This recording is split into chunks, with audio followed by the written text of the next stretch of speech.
Hi guys, my name is Raksha and welcome back to my channel. So before starting the video, I wanted to tell you all that I'm also on Instagram, so do check my profile there and follow me. And my Instagram handle link is in the description box below, so you can check it out. So let's start the video now. So as we all know the benefits of green tea, this ingredient works miracle on our skin.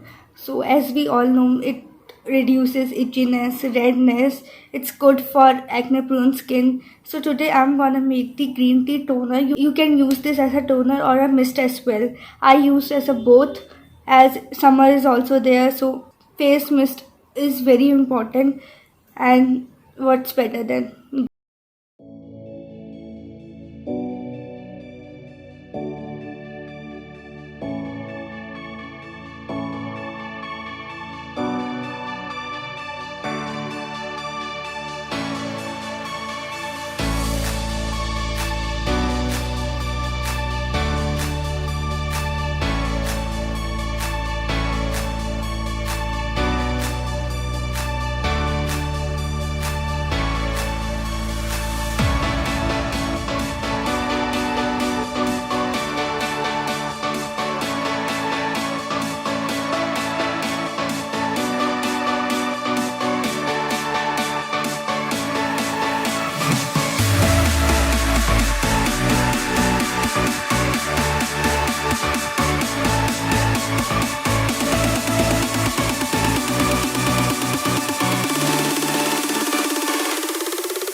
Thank you guys for watching my video. If you like my video, please do subscribe to my channel, hit the like button, share this video with your friends and family.